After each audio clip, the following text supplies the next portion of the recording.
를 참고해 보시면 될 것 같고요. 예, 오늘 저희가 살펴볼 하나님의 말씀은 일단 본문은 로마서 10장 13절입니다. 로마서 10장 13절인데요. 말씀드린 것처럼 저희가 오늘은 오전, 오후 이어서 설교 또 성경 공부를 이어서 좀 하려고 합니다. 그래서 오전 시간에는 저희가 구원의 원칙에 대해서 살펴보고 오후에는 이제 일단은 시대별 구원 방법 이렇게 잡았는데요. 꼭 시대별 구원 방법만 다루는 것은 아니에요. 그래서 일단 신약 시대, 구약 시대 구원 방법, 또 뭐 환란 시대 구원 방법까지 같이 하고 그 다음에 복음을 들어보지 못한 사람들 어떻게 되는지 저희가 한번 다룬 적이 있죠. 다시 간단히 다루고 그 다음에는 아기들은 어떻게 되는지 이것도 또 한번 간단히 다뤄보도록 하겠습니다. 그래서 시대별, 각 시대별, 또 각 상황별, 또 경우에 따라서는 사람에 따라서 어떻게 구원을 받는지를 오후 시간에 저희가 각 항목별로 좀 간단하게 다뤄보려고 합니다. 근데 이제 오전에는 이제 이런 것들을 다루기 위해서 오후에 저희가 다룰 주제를 다루기 위해서는 좀 먼저 전제가 되는 것들을 확인해 볼 필요가 있거든요. 그래서 오전에는 이제 이런 각 시대별 구원 방법에 대한 이제 전제가 되는 원칙들에 대해서 좀 다루려고 합니다. 시대마다 또 각 어떤 그 사람마다 구원의 방법이 약간 다를 수 있어요. 그러니까 복음을 충분히 들어본 사람과 그러니까 문명 국가에 사는 사람과 복음을 전혀 들어보지 못한 사람이 구원 방법이 어떤 형식적인 면이 좀 다를 수 있다는 거죠. 하지만 원칙은 동일합니다, 항상. 그래서 오전에는 그 원칙에 대해서 저희가 먼저 좀 살펴보려고 합니다. 예, 로마서 10장 13절. 로마서 10장 13절. 이것이 이제 성경에 나온 구원 방법이에요. 가장 구원 방법의 기본적인 형태라고 보시면 됩니다. 그래서 이제 여기서 각 시대마다 또 각 상황마다 약간씩 무엇이 더해지든지 좀 보충되든지 아니면 예외적으로 적용되든지 이렇게 변형이 일어난다고 보시면 돼요. 그런데 이것이 로마서 10장 13절이 가장 기본적인 구원 방법이라고 항상 보시면 됩니다. 예, 찾으셨으면 한번 다 같이 읽어보겠습니다. 로마서 10장 13절 짧죠? 자, 시작. 누구든지 주의 이름을 부르는 자는 구원을 받으리라. 아멘. 누구든지라고 하고 있죠. 성경에서 누구든지라고 하면 그건 정말 누구든지입니다. 어느 시대, 어디에 살고 있는 사람이건 상관없이 누구든지예요. 구약 시대에 살고 있건 신약 시대에 살고 있건 누구든지 주님의 이름을 부르면 구원을 받는다고 말씀하고 있어요. 근데 주님의 이름을 부른다는 건 믿는다는 의미입니다. 주님의 이름을 불러야 되는데 주님의 이름이 뭐지? 이렇게 생각할 수 있어요. 그래서 이 구절은 이 로마서 10장 13절은 성경에 나온 구원의 방법을 제시하고 있는데 약간 설명이 필요합니다. 이것이 과연 무엇을 의미하는지. 그래서 오늘 저희가 이 첫 번째 시간에 이것에 대해서 좀 설명을 드리고 이제 오후 시간에는 이제 이것을 이제 적용을 해보도록 하겠습니다. 각 시대별 또 상황별로 좀 적용을 해보도록 하겠습니다. 예, 기도하겠습니다.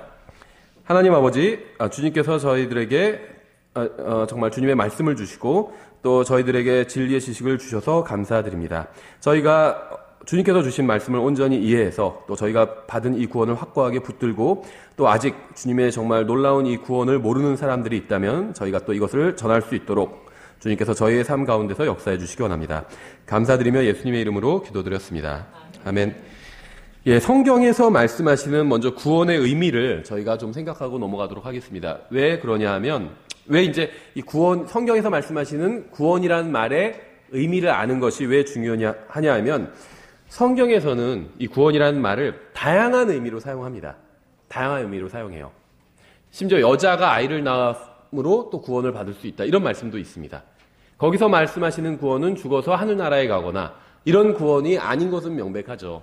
그래서 먼저 근데 이제 다양한 경우로 구원이란 말이 쓰이고 있는데요. 이제 크게는 두 종류로 나눠볼 수가 있습니다. 가장 대표적인 것이 이제 크게 두 종류를 꼽는다면 육신의 구원과 혼의 구원이겠죠. 육신의 구원과 혼의 구원. 먼저 육신의 구원은 몸이 사고나 위험으로부터 구원받는 것을 의미합니다. 그래서 성경에서는 이 혼의 구원에 대해서 죽어서 그러니까 지옥에 가지 않는 것, 죽어서 하늘나라에 가는 것, 이게 혼의 구원이에요.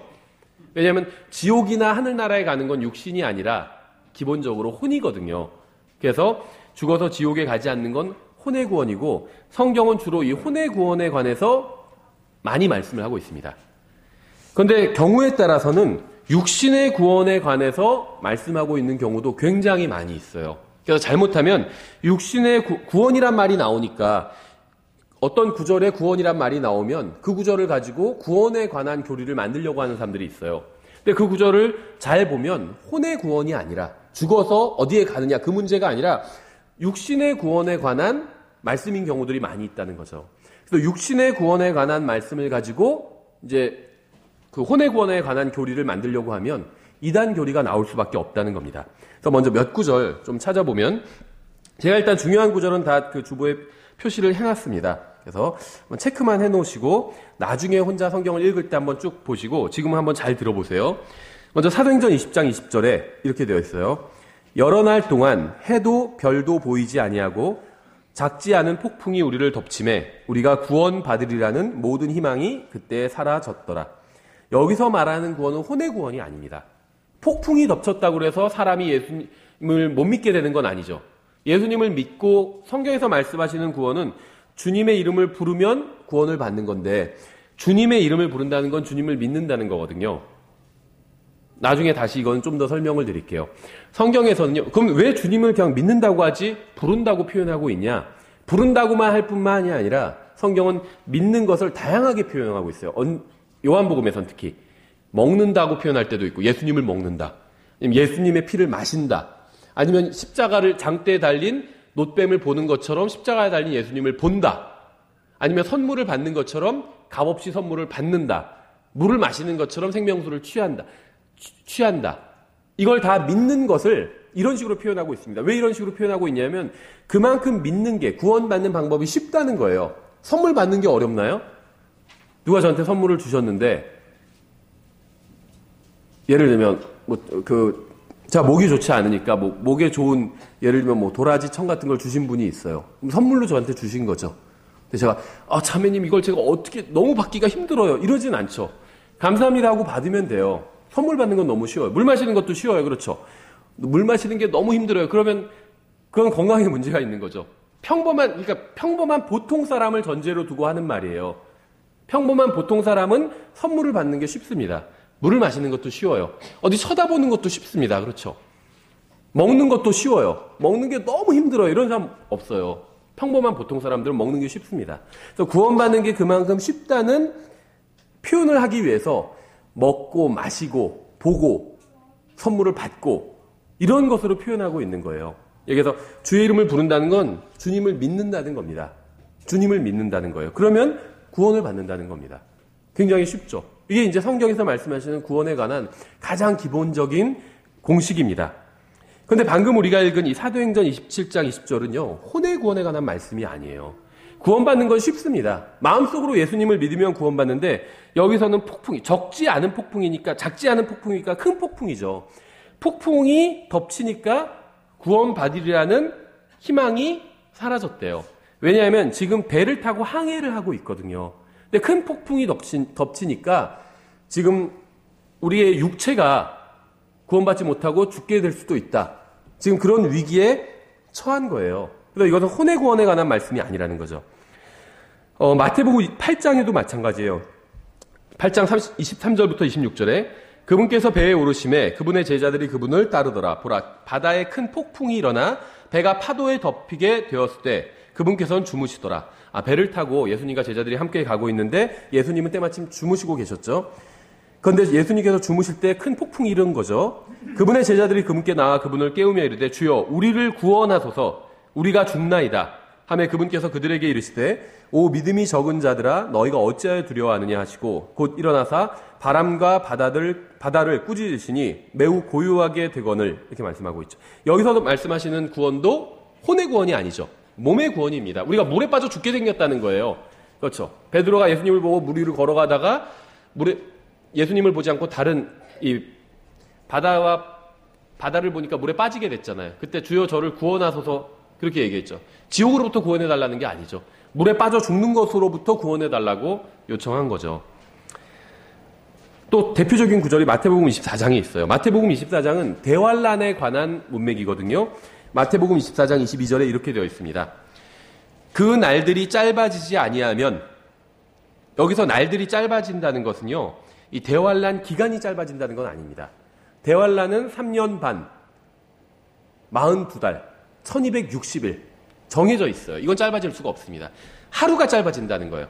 1260일은 동일한데 하루가 24시간이면 23시간, 이런 식으로 하루가 짧아진다는 겁니다. 어떻게 그런 일이 가능하냐? 잘은 몰라요. 성경에서 그렇다고 하니까 믿는 건데, 다만 우리가 좀 유추를 해보면 대환란 기간 중에는, 특히 대환란 이제 끝에 가면 하늘에 별들이 떨어지게 되죠. 별들의 3분의 1이 떨어진다고 합니다. 이게 이제 천사들을 말하는 것일지 실제 별들을 말하는 것일지 우리가 정확히 알 수 없지만 아마 두 가지 다일 가능성이 커요. 하늘에 별들이 떨어지면 지구에도 어떤 영향이 일어날 수 있겠죠. 하루가 짧아질 수도 있어요. 24시간이 아니라 23시간이 될 수도 있어요. 어쨌든 간에 그 날들이 짧아진다는 겁니다. 그래서 그 날들이 짧아지지 아니하면 대환란 기간 중에 하루를 말하는 거예요. 어떤 육체도 구원을 받지 못할 것이로되, 여기서 말하는 구원은 몸의 구원일까요? 혼의 구원일까요? 몸의 구원이에요. 어떤 육체도라고 했잖아요. 어떤 혼도 구원을 받지 못할 것이로되, 이렇게 말씀하고 있지 않다는 거죠. 육체의 구원입니다. 몸의 구원이에요. 그래서 끝까지 견디는 자는 구원을 받으리라. 구원을 내가 끝까지 붙들고 있어야지 구원받을 수 있다. 이런 구절로 인용하는데 그것도 대환란 문맥이에요. 마태복음 24장이에요. 육체의 구원을 말하고 있는 겁니다. 육체의 구원, 혼의 구원이 아니라는 거죠. 선택받은 자들을 위하여 그날들이 짧아지리라, 이렇게 말씀하고 있죠. 예, 그래서 방금 제가 읽은 구절들 이외에도 더 많이 있습니다. 성경에.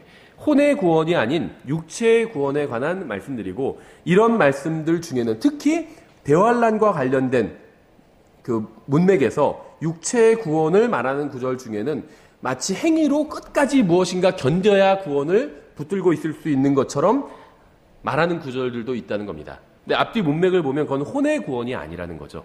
육체의 구원을 말하는 겁니다.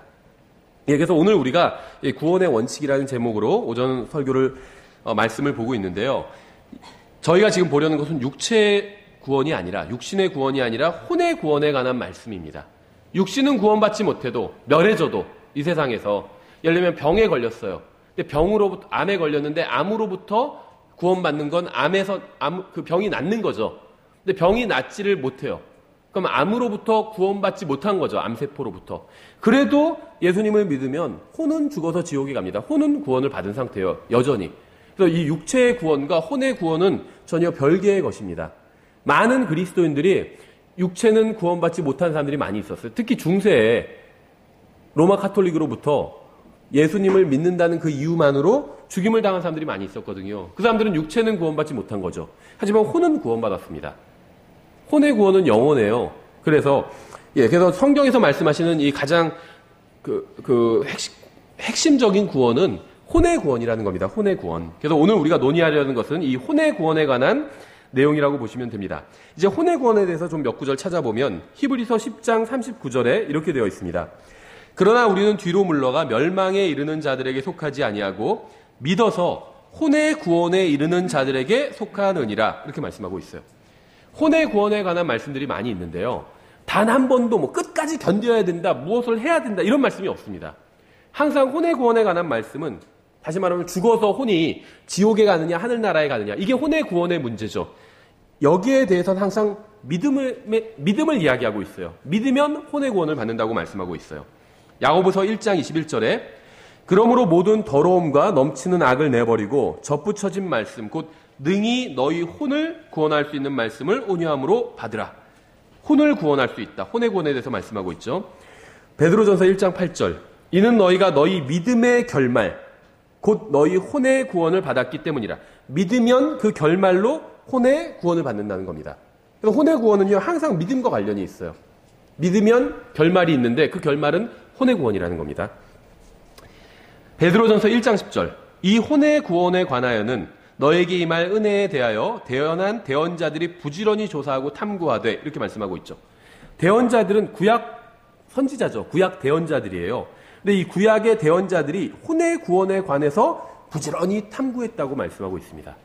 다시 말하면 구약에서도 이 혼의 구원에 관한 개념이 있다는 거예요. 당연히. 그렇죠.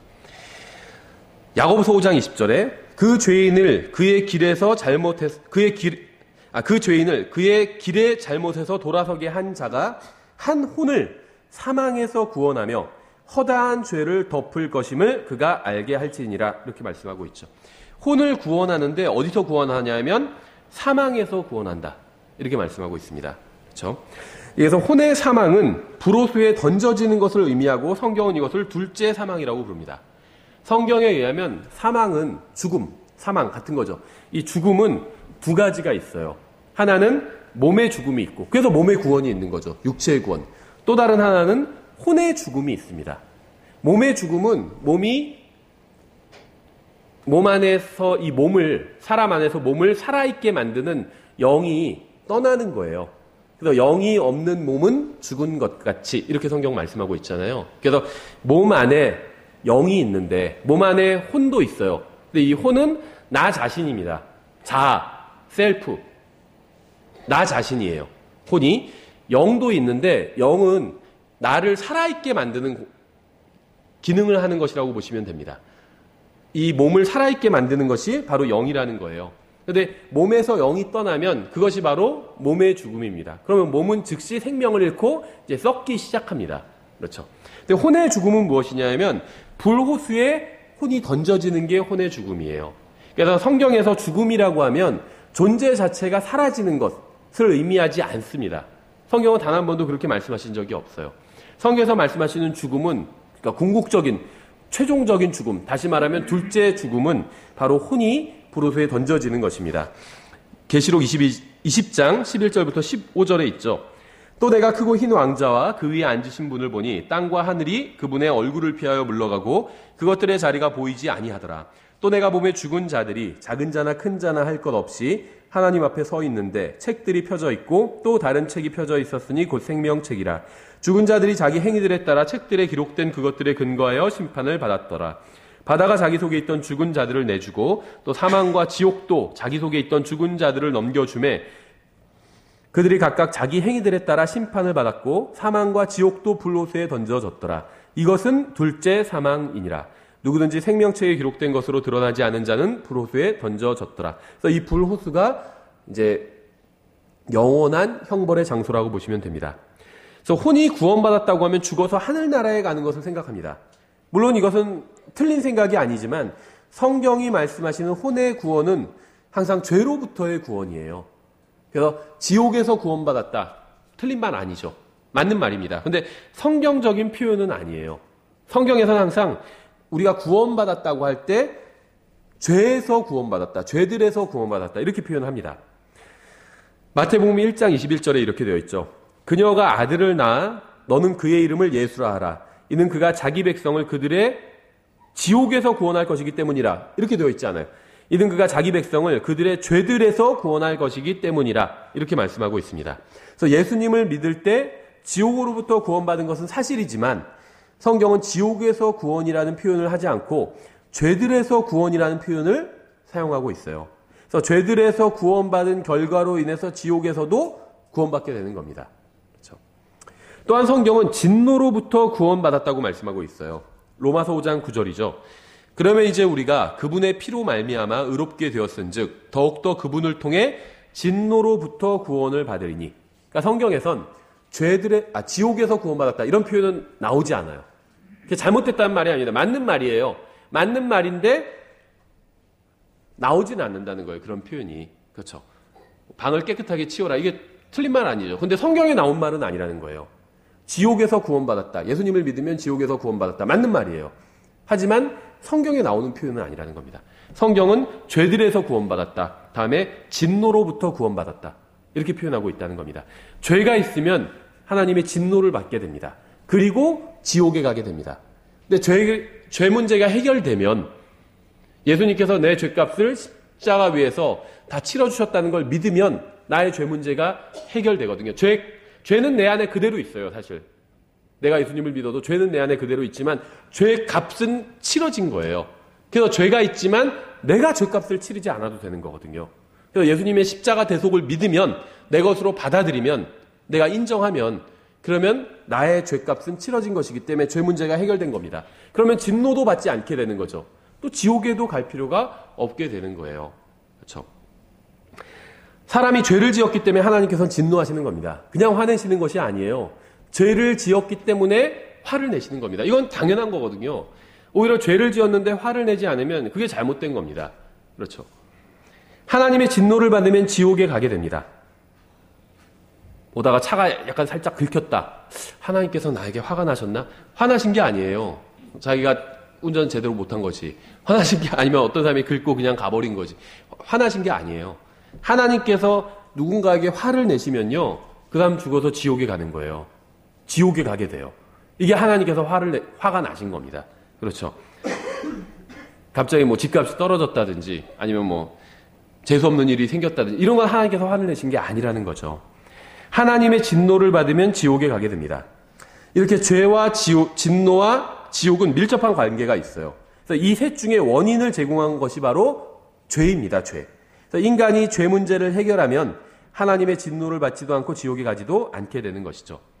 그럼 이제 구원받지 못한 상태가 무엇이냐면 성경에 의하면 그게 이제 멸망받게 되는 상태인 거예요. 멸망으로 이제 들어가기 직전의 상태인 거죠. 죄 문제가 해결되는 것이 바로 성경에서 말씀하시는 구원입니다. 죄가 없는 것, 이게 성경에서 말씀하시는 구원이에요. 그래서 죄 문제가 해결되지 않으면 지옥에 가게 되고 성경은 이것을 하나님께서 멸하시는 것이라고 표현합니다. 하나님께서 멸하시는 것. 그래서 구원의 반대는 육신과 혼을 지옥과 불호소에서 멸하시는 것. 이게 구원과 정반대라고 보시면 돼요. 예를 들면 야고보서 4장 12절에 이렇게 되어 있어요. 율법을 주시는 이가 한 분 계시는데 그분께서 능히 구원하기도 하시며 멸하기도 하시느니라. 이렇게 되어 있어요. 그러니까 구원하기도 하시며 멸하기도 하신다. 서로 반대되는 것을 지금 이야기한 거죠. 구원의 반대가 지옥에서 멸망하는 거라는 거죠. 그래서 멸망한다는 것은 존재가 사라져 버린다는 것이 아니라 지옥에 가게 된다는 의미입니다. 마태복음 10장 28절에도 있죠. 몸은 죽여도 혼은 능히 죽이지 못하는 자들을 두려워하지 말고 혼과 몸을 다 능히 지옥에서 멸하시는 분을 두려워하라. 이렇게 말씀하고 있죠. 예, 성경에 의하면 구원의 길이라는 게 있어요. 사도행전 16장 17절에 나오죠. 바로 그 소녀가 바울과 우리를 따라오며 소리질러 이르되 이 사람들은 지극히 높으신 하나님의 종들로서 우리에게 구원의 길을 보여주는 사람들이라 하며, 성경에 보면 구원의 길이라는 게 분명히 있습니다. 근데 성경이 말씀하시는 구원의 길은 단 하나밖에 없고 이 길은 바로 예수 그리스도입니다. 사도행전 4장 12절에 나오죠. 다른 사람 안에는 구원이 없나니 하늘 아래에서 우리를 구원할 다른 이름을 사람들 가운데 주지 아니하셨느니라 하였더라. 이렇게 말씀하고 있고, 또 이것과 짝을 이루는 말씀이 바로 요한복음 14장 6절입니다. 예수님께서 그에게 이르시되 내가 곧 길이요 진리요 생명이니 나를 통하지 않고는 아무도 아버지께 오지 못하느니라. 이렇게 말씀하고 있어요.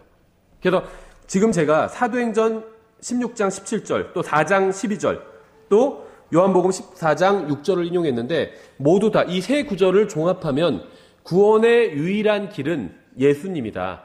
예수님을 통하지 않고는 아무도 하나님 아버지께 가지 못한다. 또 하나님 아버지께서는 셋째 하늘에 계시잖아요. 아무도 예수님을 통하지 않고는 아무도 셋째 하늘에 가지 못한다. 이렇게 결론을 내릴 수가 있죠. 그런데 주의할 것이 있어요. 예를 들면 요한복음 14장 6절에서 예수님께서 나를 통하지 않고는 아무도 아버지께 오지 못하느니라 이렇게 말씀하셨는데, 이것이 의미하는 것은 누구든지 구원받는 사람은 예수님을 통해서만 구원받을 수 있다. 이걸 말하고 있죠. 근데 이것이 말하지 않는 것이 있는데 그게 무엇이냐면 구원받기 위해선 반드시 다 예수님을 믿어야만 한다. 그건 아니라는 거예요. 근데 이제 요 말만 딱 편집해서 올려놓으면 이단이 되는 거죠. 예수님을 믿어야 구원받는데 예수님을 믿어야만 구원받는 건 아니라고 얘기한다, 저 사람은. 이렇게 주장할 수가 있겠죠. 그래서 잘 들어보셔야 돼요. 구원은 항상 예수님을 통해서만 이루어집니다. 특히 예수님의 피를 통해서 이루어져요.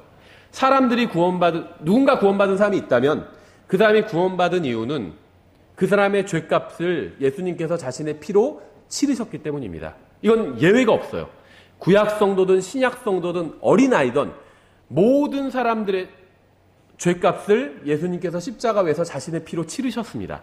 그래서 모든 사람의 죄값은 예수님의 피로 치러졌어요. 예수님이 아니라면 죄값을 치를 수 있는 방법이 전혀 없습니다. 그래서 예수님을 통하지 않고는 아무도 아버지께 갈 수가 없어요. 그게 요한복음 14장 6절의 의미입니다. 그런데 예수님을 믿지 않으면 아무도 아버지께 오지 못하니라. 이렇게 말씀하신 적이 없죠. 통하지 않고는 아무도 아버지께 갈 수 없느니라. 이렇게 말씀하고 있는 거예요. 이거는 믿음이랑은 또 다른 문제입니다. 예수님을 믿지 않아도 하늘나라에 갈 수 있어요. 자, 예를 들어볼게요. 어린아이들. 1살짜리 아이가 죽으면 어떻게 될까요? 우리가 오후에 이제 성경 구절을 찾아볼 겁니다. 직접적으로. 근데 1살짜리 아이가 죽으면 하늘나라에 갑니다. 근데 그 아이는 예수님 믿은 적이 없잖아요. 그렇죠? 예수님 믿은 적이 없어요. 그래서 요한복음 14장 6절이 예수님을 믿어야 구원받는다라는 걸 가르친다고 한다면 1살짜리 아이들은 죽어서 지옥에 가게 돼요. 말이 되지 않죠. 근데 우리가 뒤에서 살펴보겠지만 하나님은 의로우신 분입니다. 의롭다는 건 누구도 불공평한 재판을 당하지 않는다는 거예요. 우리의 지금 인생은 불공평한 것처럼 보이죠? 인생은 불공평해요. 공평하지 않아요. 어떤 사람은 인생 하나님께서는 다 공평하게 주셨다 이렇게 주장하는 사람인데 성경에 그런 말 없어요. 공평하지 않아요. 누구는 부잣집에서 태어나고 누구는 가난한 집에서 태어나는데 그뿐만인가요? 누군 잘생기게 태어나고 누군 못생기게 태어나는데 서로를 보면 알잖아요. 공평하지 않아요. 그렇죠? 저도 제가 이 얼굴을 원한 건 아니거든요. 예. 그냥 얼굴이 필요하니까 얼굴을 주신 거지 하나님께서. 예, 저도 다른 정우성 얼굴 같은 거 주셨으면 더 잘했을 것 같아요. 공평하지 않아요. 그렇죠? 그런데 예수님을 믿으면 죽어서 하나님의 아들이 되고 영원히 하나님과 영광 가운데 거하게 되죠. 그것은 모든 사람을 다 공평하게 만들거든요. 그래서 문제가 되지 않는 거예요. 인생이 불공평해도. 그렇죠. 무한대분의 상수는 0에 가까워지잖아요. 아무리 인생이 80년 동안 어렵고 힘들고 불공평해도 무한대 영광스러운 나날이 기다리고 있다면 그럼 결국 우리의 고난은 0에 가까워진다는 거죠. 의미 없어진다는 거예요. 그렇죠. 이 세상에서 80년 고난 당했는데 1000년 동안 하나님과 함께 영광스럽게 거한다면 80년이 억울할까요? 억울하지 않겠죠. 10,000년 동안 영광스럽게 있다면 80년이 생각날까요? 그때 참 어렵게 살고 너무 억울하다. 그런 사람 없을 겁니다. 그렇죠. 예, 그래서 다시 1살짜리 아이가 죽으면 지옥에 가지 않습니다. 하늘나라에 가요. 근데 왜 그러냐면 바로 요한복음 14장 6절 때문에 그 아이는 하늘나라에 가요. 예수님을 통해서 하늘나라에 간 겁니다. 예수님을 믿고 간 건 아니에요. 예수님을 통해서 갔습니다. 그 1살짜리 아이가 하늘나라에 간 이유는 그 아이도 죄인으로 태어났지만 그 아이의 죄값도 예수님께서 십자가 위에서 갚아주셨습니다. 그래서 그 아이가 하늘나라에 간 이유는 예수님 때문에 간 거예요. 하지만 예수님을 믿고 간 건 아니죠. 그렇죠. 그래서 요한복음 14장 6절은 예수님을 믿고 하늘나라에 간다. 그것을 의미하고 있지는 않다는 거예요. 그렇죠. 예수님을 믿고 하늘나라에 가는 건 사실입니다. 성경적 진리예요. 우리는 예수님을 믿고 하늘나라에 가죠. 근데 모든 사람이 다 그런 건 아니거든요. 다만 모든 사람은 다 예수님을 통해서 하늘나라에 갑니다. 예수님을 통해서 아버지께로 가요. 모든 사람은. 하늘나라에 간 모든 사람은 다 예수님을 통해서 왔습니다.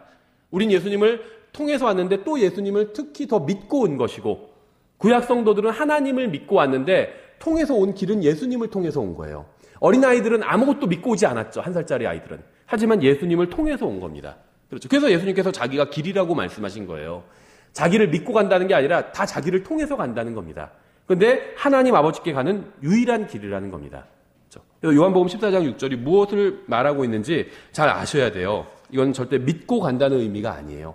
예수님을 통해서 간다는 겁니다. 예, 우리가 구원에 대해서 좀 생각해 볼 때 먼저 전제를 해야 될 것들이 있습니다. 첫 번째는 하나님은 의로우신 분이라는 거예요. 의로우신 분. 누구도 불의한 재판을 받지 않는다는 겁니다.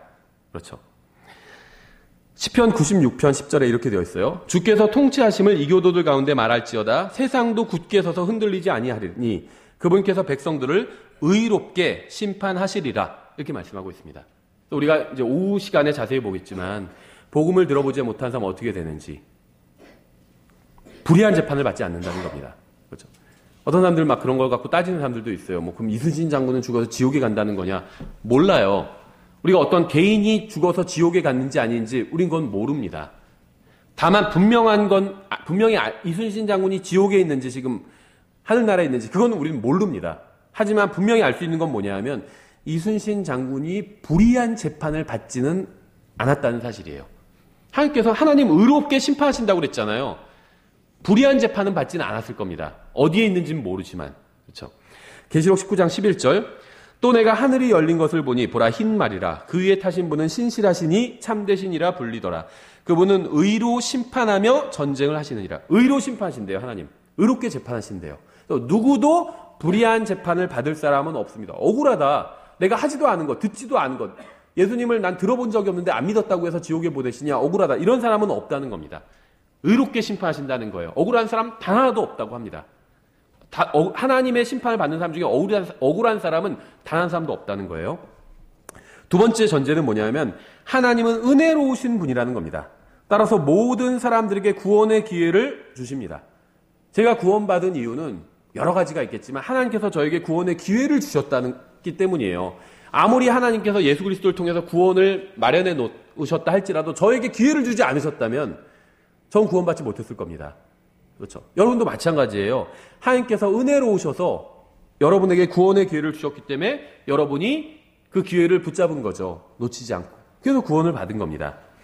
디모데전서 2장 4절에 있죠. 그분은 모든 사람이 구원을 받고 진리를 아는 데 이르기를 원하시느니라. 하나님께서는 모든 사람이 구원을 받기를 원하십니다. 이게 첫 번째예요. 그래서 모든 사람이 구원을 받기를 원하시기 때문에 모든 사람들에게 구원의 기회를 주시는 겁니다. 구원받을 수 있는 기회를 주신다는 거예요. 근데 구원받을 수 있는 기회조차 없는 사람은 어떡하냐? 예를 들면 아까 예를 든 1살짜리 아기들 같은 경우에 그렇죠.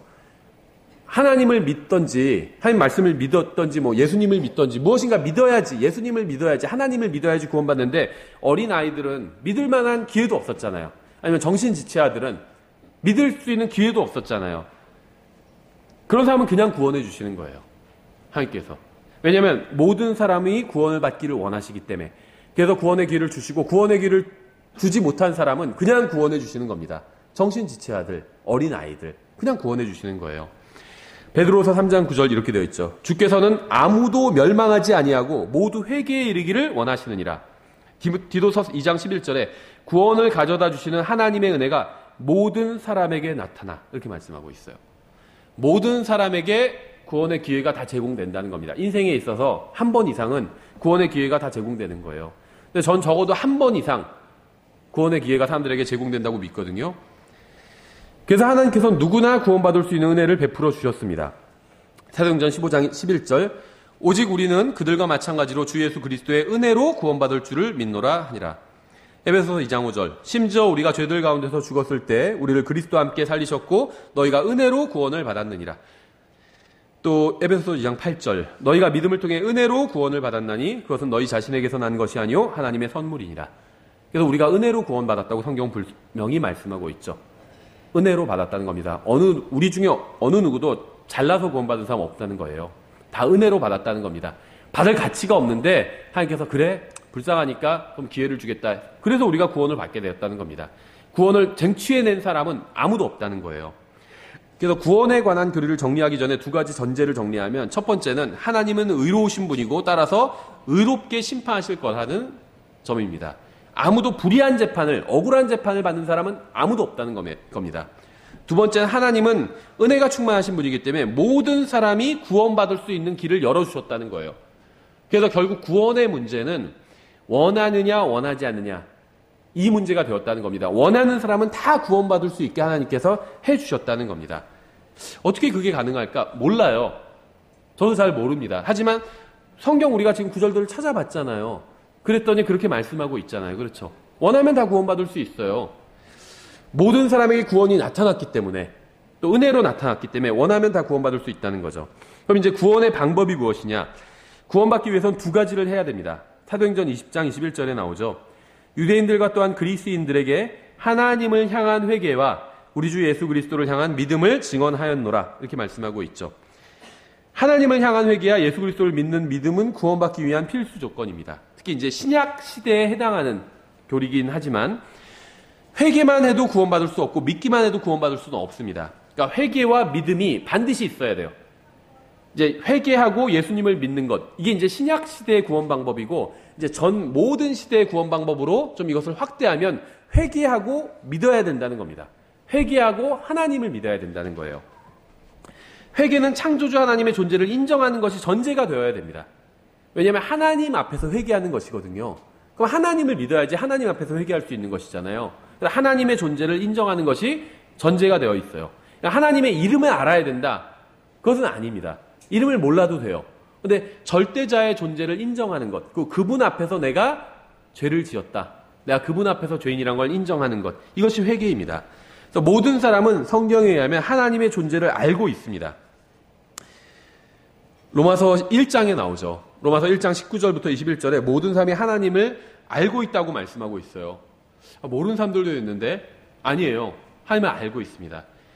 저는 이제 복음 전도 집회를 하거나 복음 집회를 할 때 하나님의 존재에 대해서 막 입증을 하잖아요. 과학적인 걸 통해서 막 입증하기도 하고, 전 그런 게 잘못됐다는 얘기를 하는 건 아닙니다. 필요하다고 생각해요. 하지만 성경은 모든 사람이 하나님을 알고 있다고 말씀하고 있거든요. 그렇죠. 모르고 있는 사람, 하나님을 모르는 사람 아무도 없다는 거예요. 모르는 것 같은데 저 사람은? 아니, 알고 있다고 그래요, 성경은. 그럼 성경이 맞는 겁니다. 성경을 믿는다는 건 성경이 맞다고, 내 생각과 성경이 다르면 성경이 맞다고 하는 게 성경을 믿는 거예요. 로마서 1장 19절에 이렇게 되어 있죠. 이는 하나님을 알만한 것이 그들 속에 분명히 드러나 있기 때문이라. 지금 사람들에 대해서, 구원받지 못한 사람들에 대해서 설명하고 있는데, 그러면서 하나님을 알만한 것이 사람들 속에 분명히 드러나 있대요. 그러니까 모든 사람 안에는 하나님을 알만한 것이 들어가 있다는 겁니다. 그렇죠? 하나님께서 그것을 그들에게 보이셨느니라. 왜냐면 하나님께서 보여주셨기 때문에, 사람 속에서 보여주셨대요. 하나님을 알만한 것을. 그래서 사람들이 하나님을 알 수 있다는 겁니다. 그분의 보이지 아니하는 것들, 곧 그분의 영원하신 권능과 신격은 세상의 창조 이후로 분명히 보이며 만들어진 것들을 통해 깨달아 알 수 있나니 그러므로 그들이 변명할 수 없느니라. 하나님을 사람들이 알 수 있는데 무엇을 통해 알 수 있냐면 만들어진 것들을 통해서 알 수 있대요. 만들어진 것들. 그렇죠. 지금 이 방 안에는 만들어진 것들이 가득합니다. 마이크랑 강대상이랑 컵이랑 다 만들어진 것들이에요. 그렇죠. 근데 어느 하나도 우연히 만들어진 게 없잖아요. 누군가 만든 존재가 있어요. 이것을 만든 존재는 이것보다 훨씬 위대한 존재입니다. 그렇죠? 이 강대상을 만든 사람이 강대상보다 훨씬 더 위대한 존재라고 볼 수가 있잖아요. 더 나은 존재라는 거예요. 더 못한 존재가 더 큰 것을 만들 수는 없기 때문에 그렇다는 거죠. 그렇죠? 우리가 놀라운 걸 보면 작품은 놀라운데 작가는 참 형편없다 이렇게 얘기하지 않거든요. 작품보다 작가가 항상 더 뛰어날 수밖에 없거든요. 그래서 성경은 시편 19편 1절에서 이렇게 말씀하고 있어요. 하늘들이 하나님의 영광을 밝히 드러내고, 하늘들이 하나님의 영광을 드러낸대요. 다시 말하면 하늘을 보면 누군가 이 하늘을 만드신 분이 있다는 걸 알 수 있다는 겁니다. 그렇죠. 책상을 만든 존재가 있는, 책상이 우연히 생긴 게 아니잖아요. 훨씬 더 규모가 크고 또 훨씬 더 복잡하고, 하늘은 훨씬 더 뛰어난 건데 책상보다 더 보잘것없는 이 책상도 누군가 만든 존재가 있다면 하늘을 만든 분이 있다는 겁니다. 그렇죠. 근데 하늘을 보니까 별들이 있어요. 근데 별들을 보니까 규모가 엄청나게 커요. 그래서 이것은 인간이 만들지 않았다는 걸 누구나 알 수 있어요. 그렇죠. 제가 만들지도 않았고 여러분이 만들지도 않았어요. 우리 같은 인간이 만든 게 아닙니다. 왜냐하면 인간이 만들기에는 너무나도 규모가 커요. 별들이. 그렇죠. 근데 가만히 보니까 그냥 규모만 큰 것이 아니라 질서정연해요. 30년 단위로 움직이는 것도 있고 100년 단위로 움직이는 것도 있고 하루 단위로 움직이는 것도 있고 질서정연합니다. 그래서 엄청나게 규모가 큰데 이것이 질서정연해요. 질서까지 있어요. 그래서 이것을 만드신 분은 스케일이 굉장히 큰데 또 지적 능력까지 갖고 계신 분이에요. 질서정연한 걸 보니까. 근데 거기다가 아름답기까지 해요. 미적 감각까지 갖고 계신 분이에요.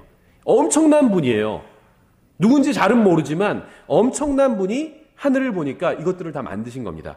그래서 하늘들이 하나님의 영광을 밝히 드러내고 이렇게 말씀하고 있어요. 그래서 이런 것들을 가만히 생각해 보면 창조주가 있다는 사실을 알 수 있다는 겁니다. 무엇인가 만들어진 게 있으면 그 만든 존재가 있는 것처럼 모든 걸 창조하신 분이 있다는 것을 알 수 있다고 성경 말씀하고 있대요. 그래서 성경이 그들이 변명할 수 없느니라 이렇게 말씀하고 있어요. 그러면서 뭐라고 말씀하고 있냐면 그들이 하나님을 알되 이렇게 말씀하고 있어요. 사람들은 하나님을 알고 있다는 겁니다. 아마 구원받지 않은 사람들도 큰 인왕자 심판서 앞에 서면 저분이 누군지 의문을 품는 사람은 아무도 없을 겁니다. 그분이구나. 다 알 거예요. 그분 앞에 내가 섰구나. 결국에는 다 알게 될 겁니다. 그렇죠? 그들이 하나님을 알되 그분을 하나님으로 영화롭게 하지도 아니하고 감사하지도 아니하며 오히려 자기들의 상상 속에서 허망해지고 또 그들의 어리석은 마음이 어두워졌나니 이렇게 말씀하고 있죠. 그래서 회개는 하나님 앞에서 자신이 죄인이라는 사실을 인정하는 것입니다. 디모데전서 1장 15절에 이렇게 말씀하고 있죠. 이것은 신실한 말이요 온전히 받아들이기에 합당한 말이니 곧 그리스도 예수님께서 죄인들을 구원하시려고 세상에 오셨다는 말이로다. 죄인들 중에 내가 우두머리이니라 이렇게 말씀하고 있어요. 사도 바울이 한 얘기죠. 사도 바울이 죄인들 중에 자기가 가장 큰 죄인이래요. 우두머리라고 얘기하고 있잖아요. 예전 성경에 괴수라고 표현했죠. 우두머리. 죄인들 중에 가장 큰 죄인이래요. 제가 예전에 이 구절을 이해하지 못했어요. 사도 바울은 훌륭한 사람인데 여기서 내가 죄인들 중에 내가 우두머리였느니라 이렇게 말하고 있지 않죠. 현재형이요. 우두머리라고 얘기하고 있거든요. 과거가 아니라 예수님을 믿기 전에 가장 큰 죄인이었다. 교회를 핍박했으니까 그 얘기를 하고 있는 게 아닙니다. 지금 현재 자기가 가장 큰 죄인이라는 거예요. 이 세상에서 사람들이 다 더럽지만 지금 현재 예수님을 믿고 사도고 성경도 기록했고 하나님을 위해서 인생을 살았지만 그럼에도 불구하고 지금 현재 가장 하나님 앞에서 더러운 사람이 자기라는 거예요. 왜 이런 얘기를 하고 있을까요? 사도 바울은요. 구원받고 나가서 영적으로 계속 성장해 가면서 하나님의 말씀 앞에서 항상 자기를 비춰봤던 겁니다. 그래서 거울을 아주 가까이 보니까 자기가 가장 더러운 거예요. 그래서 자기가 이게 거짓말이 아니라 사도 바울의 관점에서는요, 죄인들 중에 사도 바울이 가장 더러운 사람이었던 거예요. 거울을 가까이 보니까. 거울 보면 어떠세요? 나의 더러움이 보이는 거잖아요. 거울을 보니까 다른 형제의 더러움이 보인다. 그거는 뭔가 문제가 있는 거죠. 거울을 보면 나의 더러움이 보이는 거예요. 지금 사도 바울은 그 얘기를 하고 있는 겁니다. 다시 말하면요, 하나님 앞에서 회개한 마음을 갖고 있는 거예요. 하나님 앞에서 내가 죄인이구나. 내가 가장 더러운 죄인이구나.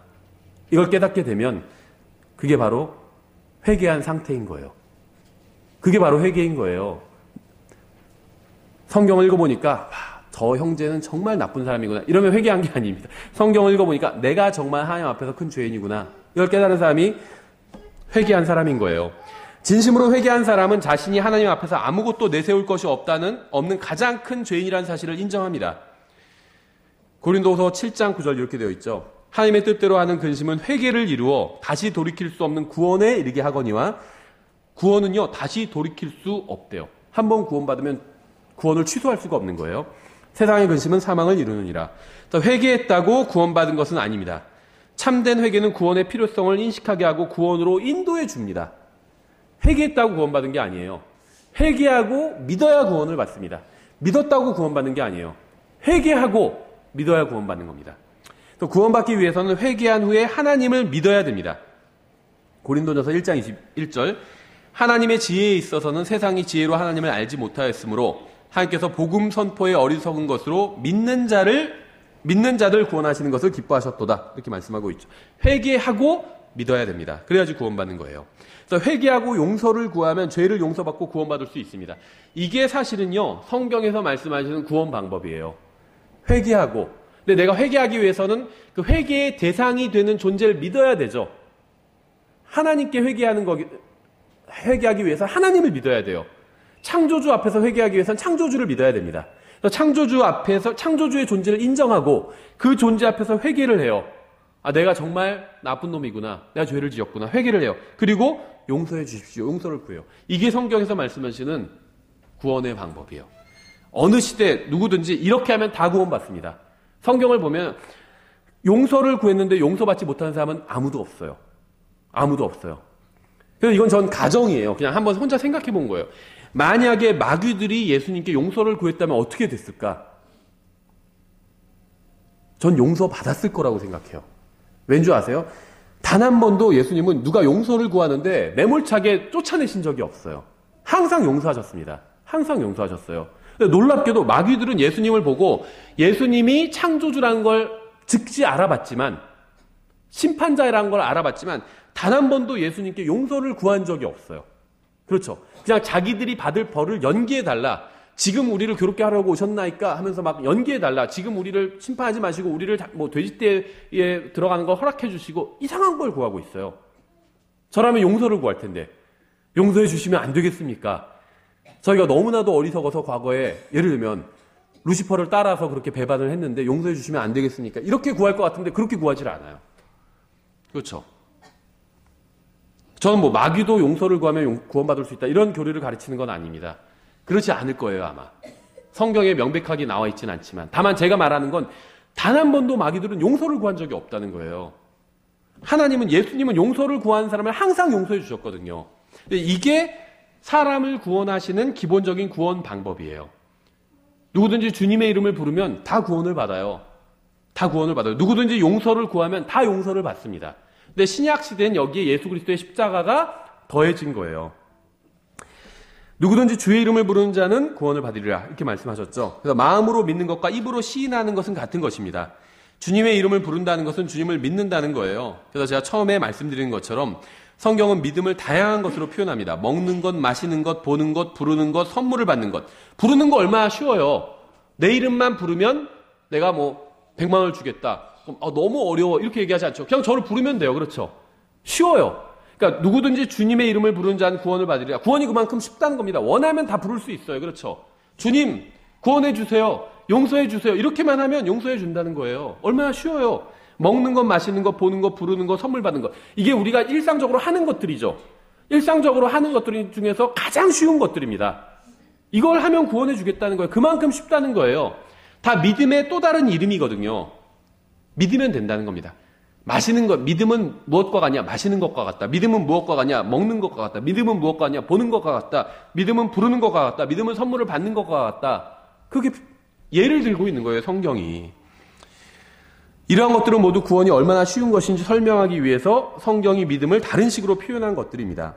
주님의 이름을 부르고 구원받는 것은 성경의 가장 기본적인 구원 방법이에요. 이게 사실은 요엘서 2장에 나오는 거죠. 32절. 누구든지 주의 이름을 부르는 자는 구출을 받으리니.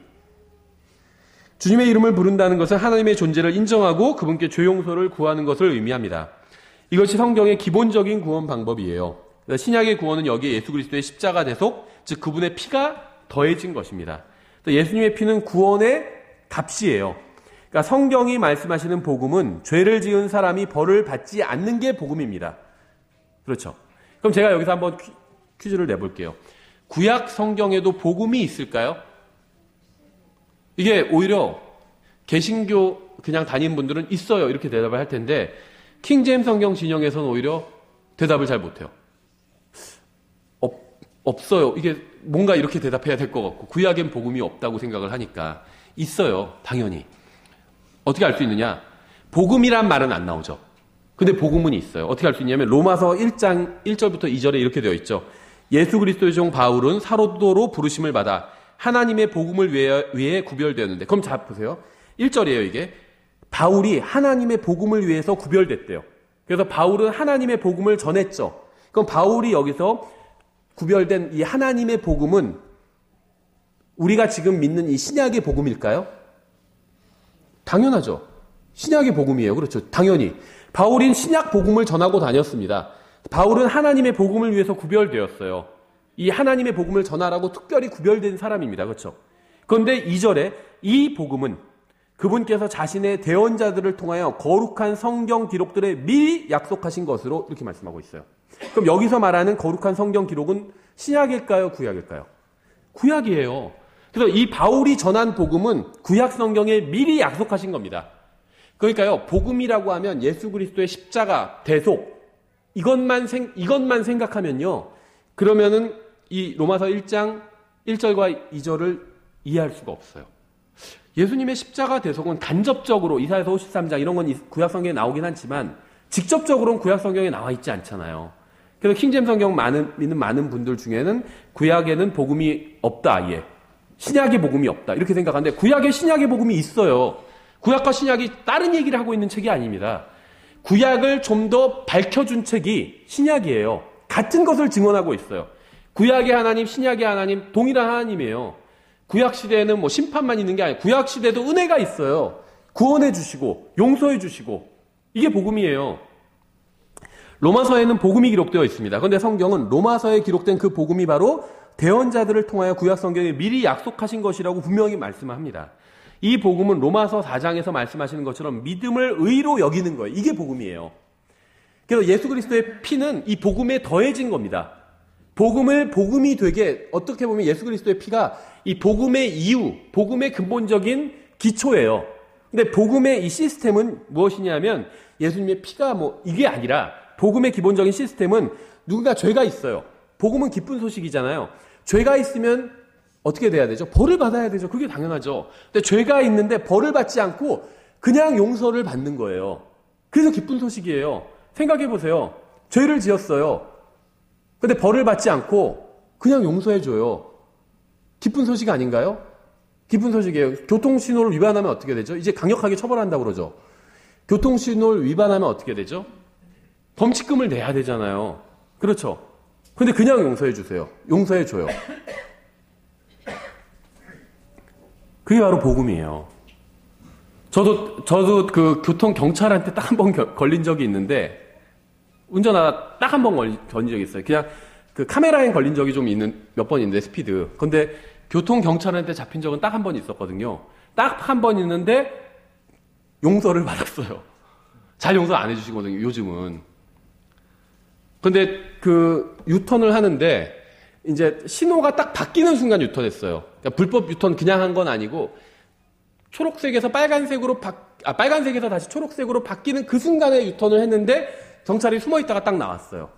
숨어 있다 나온 경찰은 절대 용서해주지 않거든요. 그래서 딱 오라는 거예요. 그래서 제가, 딱 그 순간에 바뀌는 순간이었다고 했는데, 그래도 안 된다는 거예요. 근데 경찰이 안 된다고 하면 그건 진짜 안 되는 거거든요. 그래서, 알았습니다 하고, 그랬는데 딱 뒤에,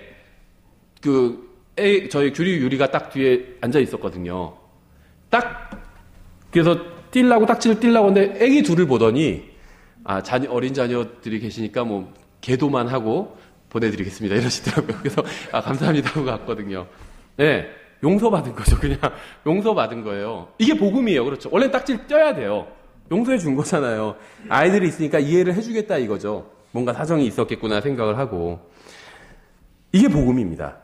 구약시대도 이게 있었다는 거예요. 원래 죄를 지면 혼나야 되는데 혼내지 않겠다는 겁니다. 왜냐하면 용서를 구했어.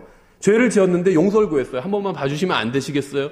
용서해 주시면 안 되겠어요? 그러니까 하나님께서 그러지 뭐. 용서해 주신 거예요. 이게 복음이에요.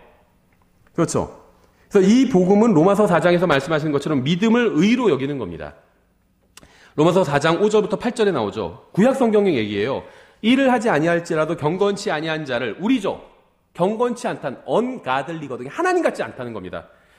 의롭다 하시는 이를 믿는 자에게는 하나님을 믿으면 그의 믿음을 의로 여기시느니라. 믿음은 의가 아닙니다. 믿음은 그냥 그 사람을 믿는 거예요. 그 사람의 말을 믿는 겁니다. 그렇죠. 이게 믿음이에요. 근데 그건 의로운 것과는 전혀 관련이 없습니다. 그렇죠. 근데 하나님을 믿으면 그냥 의롭다 해주시겠다는 겁니다. 이것은 또한 다윗이 행위가 없어도 하나님께서 의를 인정하시는 사람의 복된 일을 묘사하여 이르되 구원받는 사람 말하는 거예요. 자기 불법들을 용서받고 우리죠. 구약성도 똑같아요. 자기 죄들이 가려진 자들 우리죠. 구약성도 똑같아요.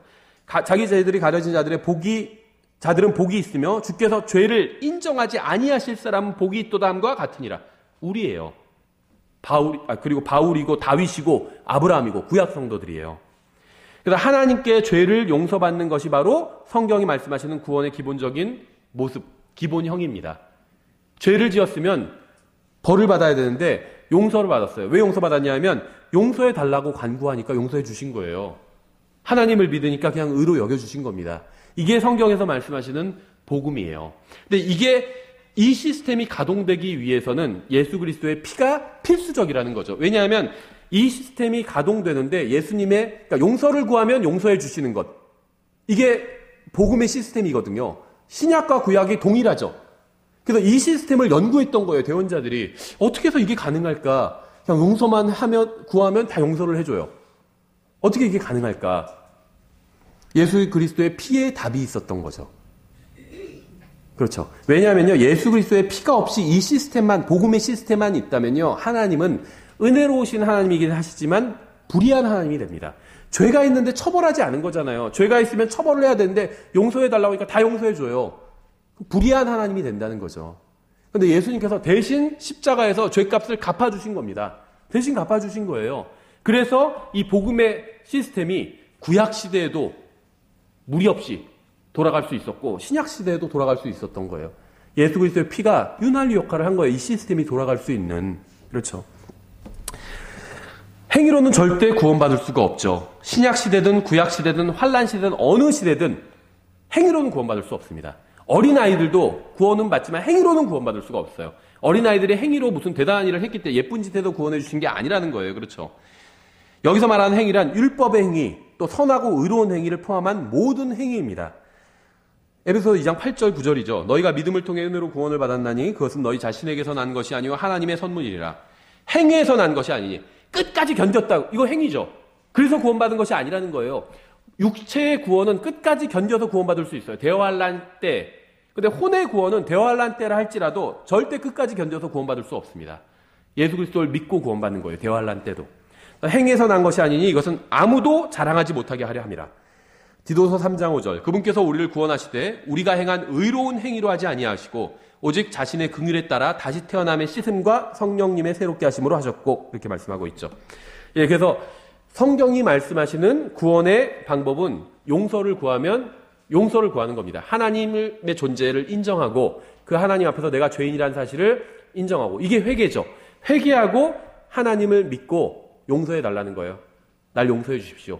여기에는 하나님께 용서를 구하는 거니 하나님의 존재를 인정하는 게 포함이 되죠. 하나님을 믿는 게 포함이 돼요. 용서를 구하면 구원을 받게 되는 거예요. 용서해 주시는 겁니다.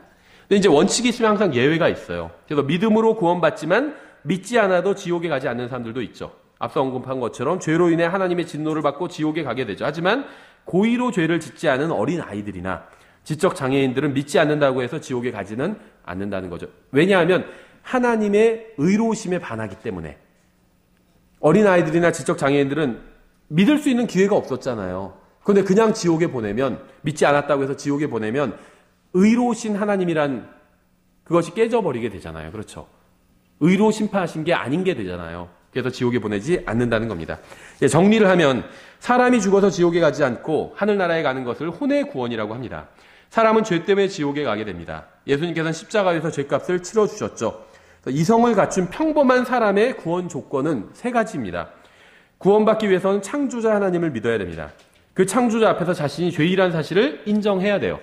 세 번째는 자신의 죄를 용서해달라고 간구해야 됩니다. 그리고 신약시대는 여기에 예수 그리스도의 십자가가 더해진 거여서 예수님을 믿어야 되는 거죠. 근데 구약시대에는 이것이 빠져있고 이 세 가지로만 구원을 받는다는 겁니다. 또 복음을 들어보지 못한 사람도 이 세 가지로만 구원을 받게 된다는 거예요.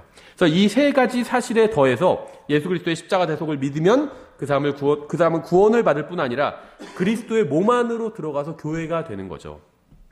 여기서 구원의 원칙에 관해서 간단하게 살펴봤습니다. 오후 시간엔 이것을 좀 더 적용을 해보도록 하겠습니다. 이 세상에서 가장 중요한 일은 자신의 혼이 구원받는 일이에요. 그래서 예수님께서 사람이 만일 온 세상을 얻고도 자기 혼을 잃으면 그에게 무슨 유익이 있겠느냐 이렇게 말씀하셨죠.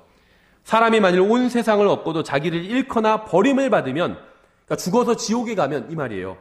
그에게 무슨 이득이 있느냐 이렇게 말씀하셨어요.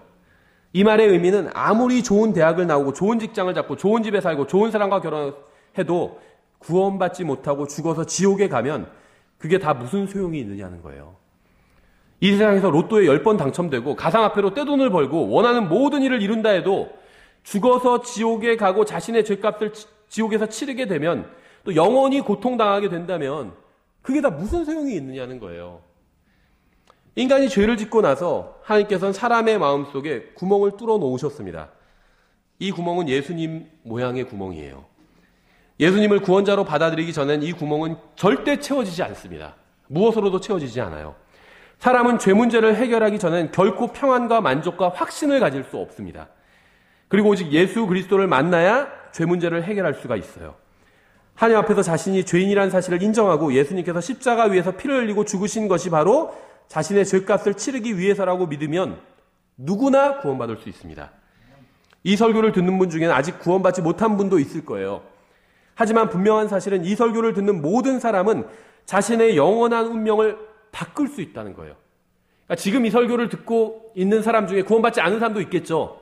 하지만 이 설교를 듣고 있는 사람 중에 기회가 없는 사람은 없다는 거예요. 다 아직은 기회가 있다는 겁니다. 그렇죠. 영원한 운명을 바꿀 수 있는 기회를 아직 내 손 안에 갖고 있다는 거예요. 영원히 불호소에서 고통을 당하느냐, 아니면 새 예루살렘에서 하나님과 함께 영광 가운데 거하느냐를 결정할 수 있는 그 결정권을 아직은 가지고 있다는 겁니다. 여러분 중에는 어리석은 결정을 하는 사람이 없기를 정말 간절하게 바랍니다. 예수 그리스도를 선택하십시오. 결코 절대 영원히 후회하지 않을 겁니다. 예, 기도하고 저희가 주의 만찬을 하겠습니다. 기도하겠습니다.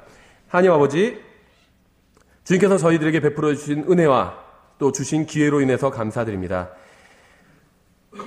저희가 예수 그리스도를 믿고 구원을 받았습니다. 만약 이 자리에 아직 예수님을 믿고 구원받지 않은 사람이 있다면 자신이 가진 그 정말 소중한 기회를, 영혼을 바꿀 수 있는, 영원한 운명을 결정할 수 있는 그 기회를 결코 헛되게 낭비해버리지 않도록 주님께서 그 사람의 마음속에서 역사해 주시기 원합니다.